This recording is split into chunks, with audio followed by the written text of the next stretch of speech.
NASA has been sending telescopes to space for decades, but none comes close to the James Webb Space Telescope. While it came with a hefty bill and massive delays, no other observation station has come with the expectations as high as the JWST. However, the new powerful telescope is already proving itself up to the task with a terrifying discovery about the warp bubble that changes everything. What is warp bubble? What has the JWST found? But most importantly, should you be afraid?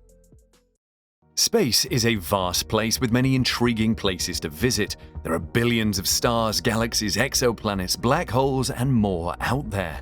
As a race, humans are inquisitive and want to know what is in their environment, both near and far. Because of this, we want to know what we can find out there. Do we have cosmic neighbors of equal or more intelligence than ours? Is there an exoplanet out there that supports life in any form?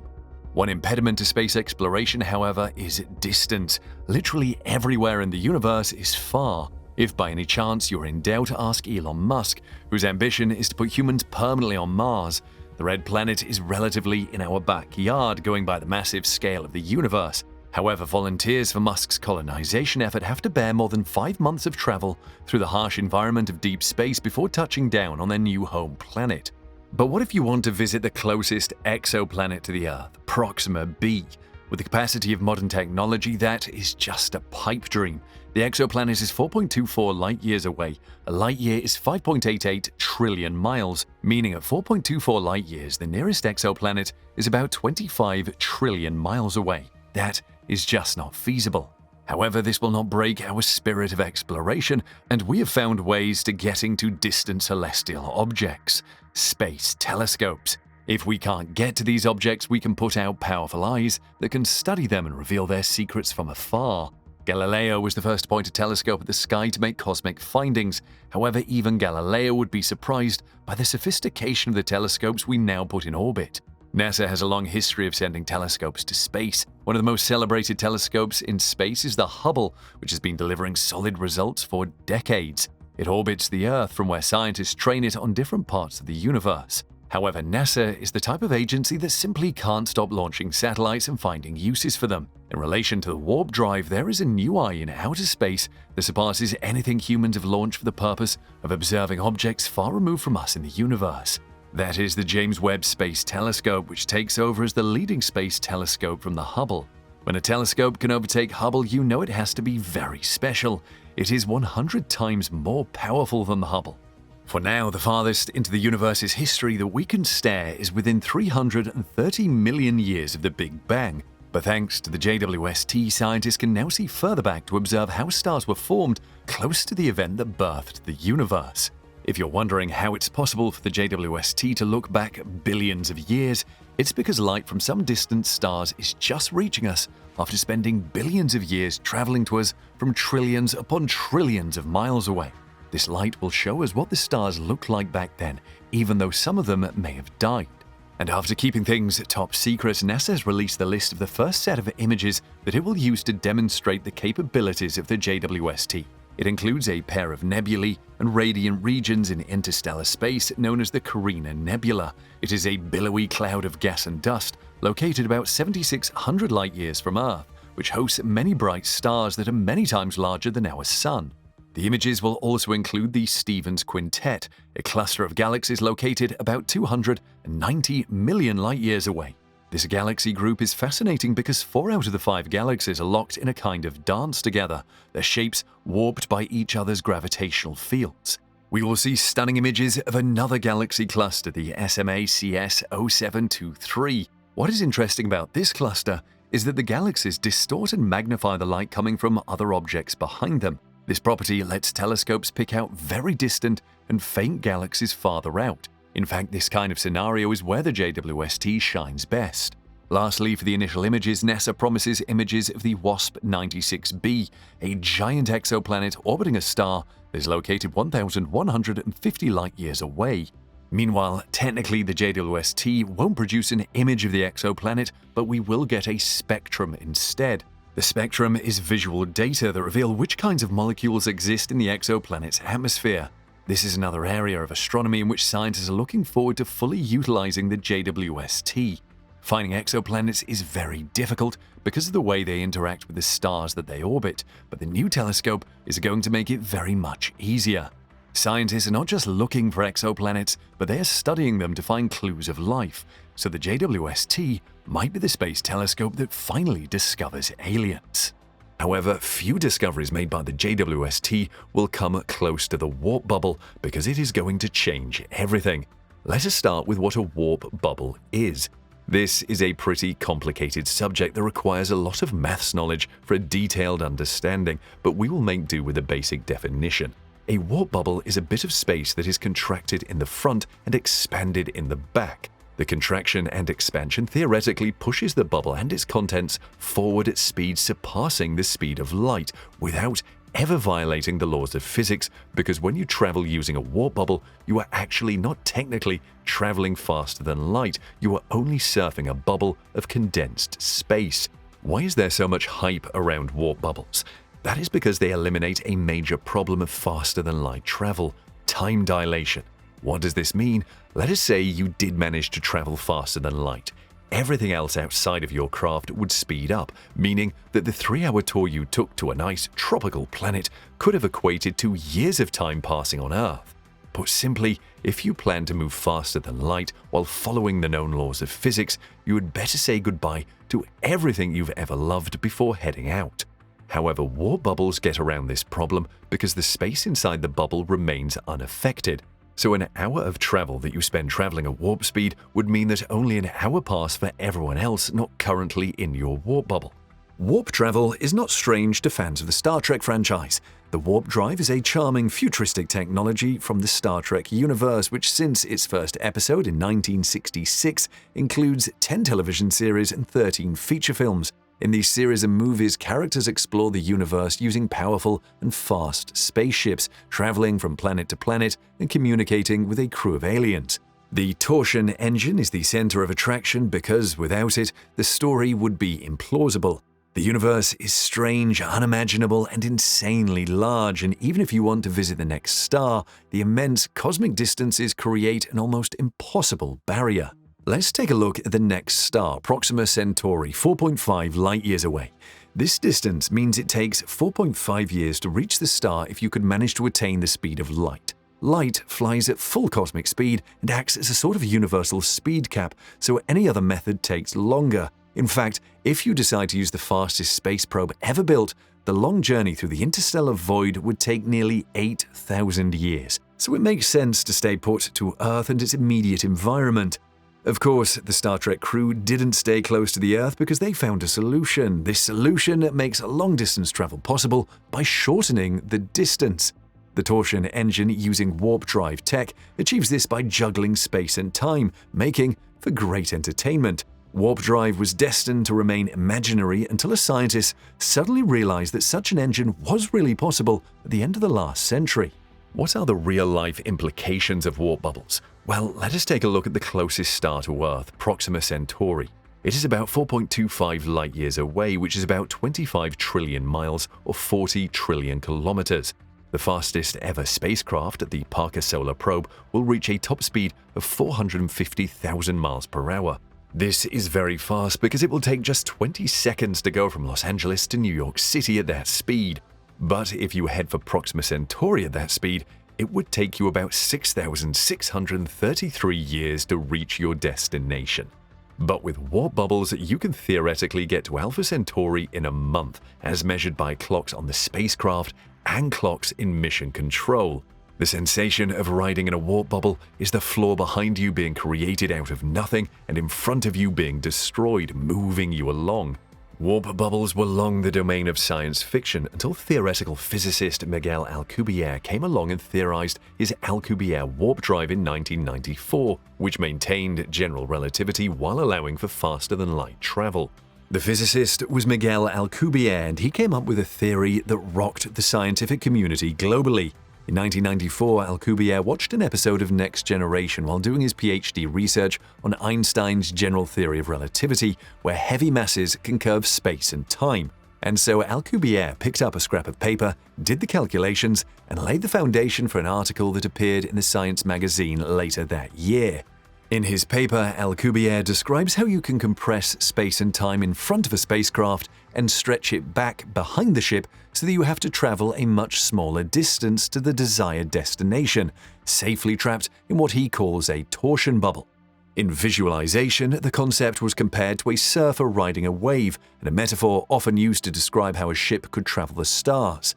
There is, however, a problem with Alcubierre's warp bubble. You see, the warp engine is tough to build in reality. You can't just curve space forcefully with normal mass. To do so, you need exotic matter which has negative gravity. Alcubierre's warp drive would work by creating a bubble of flat spacetime around the spaceship and curving spacetime around that bubble to reduce distances. The warp drive would require either negative mass, a theorized type of matter, or a ring of negative energy density to work. But since physicists have never observed negative mass, we are left with negative energy as the only option. To create negative energy, a warp drive would use a huge amount of mass to create an imbalance between particles and antiparticles. For example, if an electron and an anti-electron appear near the warp drive, one of the particles will get trapped by the mass, and this results in an imbalance. This imbalance results in negative energy density. Alcubierre's warp drive would use this negative energy to create the space-time bubble. But for a warp drive to generate enough negative energy, you would need a lot of matter. Alcubierre estimated that a warp drive with a 100-meter bubble would require the mass of the entire visible universe. Sounds like a no-go area. Well, in 1999, physicist Chris Vandenbroek showed that expanding the volume inside the bubble but keeping the surface area constant would reduce the energy requirement significantly to just about the mass of the Sun. This is a significant drop in the requirement, but for practical purposes, where do we get the mass of the Sun to expend on a single trip? Dozens of warp engine publications would follow in the following decades, but they all remained theoretical exercises and thought experiments that manipulated the formulations of the theory of relativity in search of new insights. The need for the foreign matter remained. That was until Eric Lentz, a physicist at the Pacific Northwest National Laboratory in the US, stepped in.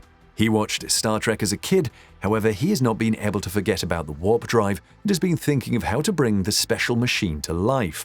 Lentz first read Alcubierre's professional article when he was a teenager, and while he found it fascinating, he didn't understand much about it at the time, but he continued to read warp drive publications long after he started working as a physicist. However, when he had some time to spare during the COVID lockdown months, he returned to his old interests. That was when he realized that everyone had overlooked something. In his article, Alcubierre investigated the simplest possible solution to the formulations of the theory of relativity. This solution resulted in the Alcubierre engine, a warp bubble powered by a massive amount of negative gravity. Lentz decided to try some of the more unusual mathematics and realized he could also solve formulas with it.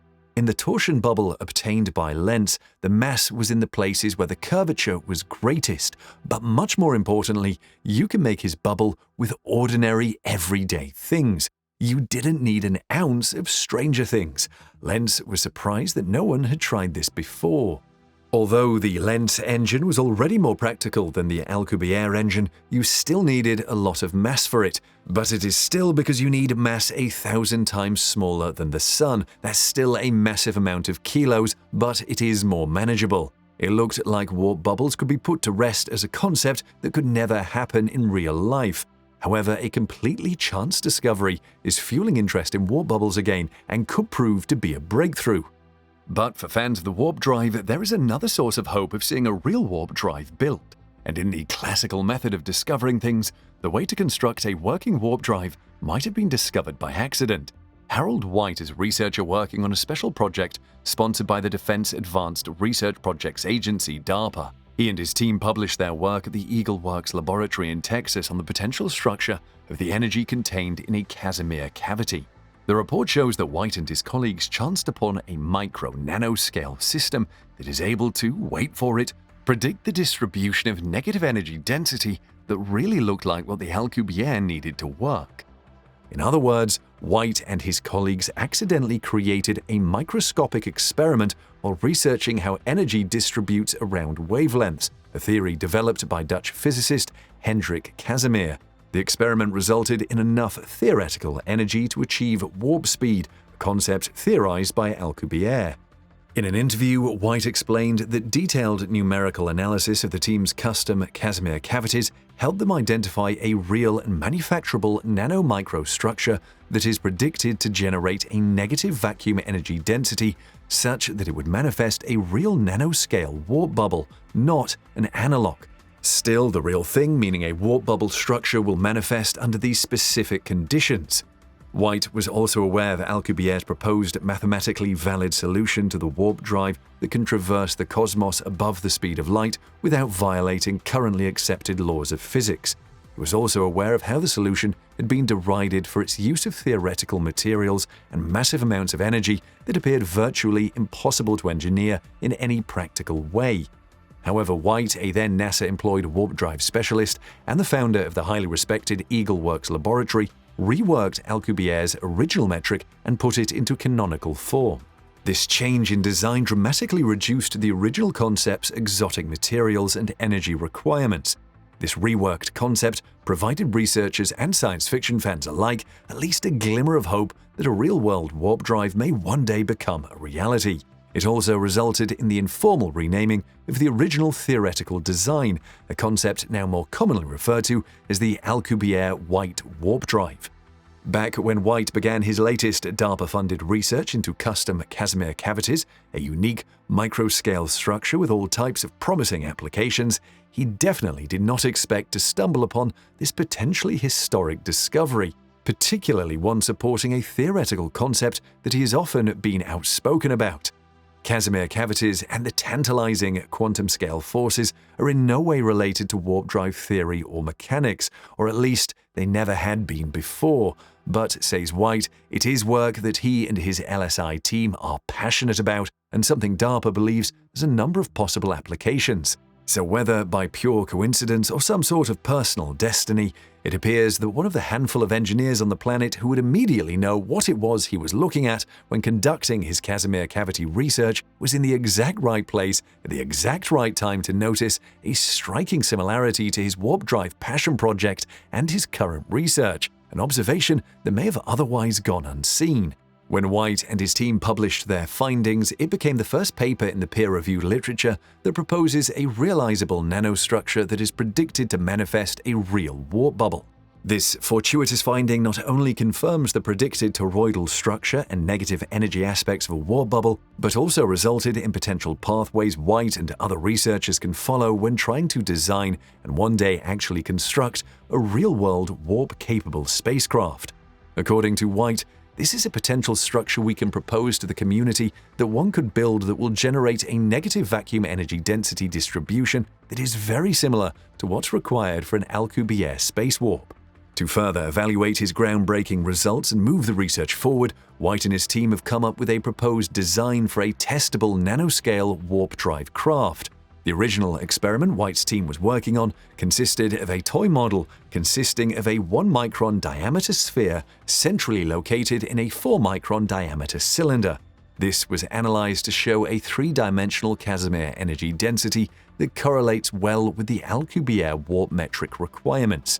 White therefore believes that chip-scale experiments might be explored to attempt to measure tiny signatures illustrative of the presence of the conjectured phenomenon, a real, albeit humble, warp bubble, the holy grail of Star Trek. He proposes that the community use this potential structure to generate a negative vacuum energy density distribution similar to what's required for an Alcubierre space warp. White and his team have neither built nor tested the proposed nanoscale warp craft design. However, he noted, if the LSI team were to undertake that at some point, they would probably use a NanoScribe GT 3D printer that prints at the nanometer scale. Basically, they have the means to do it, they just need the opportunity.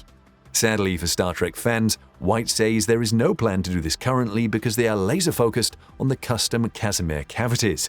However, even though White and his team cannot currently build the proposed nanoscale warp craft, they have outlined a second testable experiment that involves stringing a number of these Casimir-created warp bubbles in a chain-like configuration. This design would allow researchers to better understand the physics of the warp bubble structure already created and how a craft may one day traverse actual space inside such a warp bubble. Don't be surprised by White's reluctance to branch into building nanoscale warp drive models. DARPA is paying the LSI Eagleworks lab to explore Casimir cavities and not the accidental discovery of a warp bubble, regardless of its potentially staggering implications or the excitement surrounding it.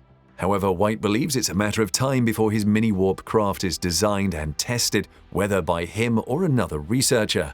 White cautioned that this doesn't mean we are near building a fully functioning warp drive, as much more science needs to be done. However, there is at least a glimmer of hope that humanity one day could be zipping all over the cosmos in a Star Trek-inspired warp bubble. Let's hear what you think.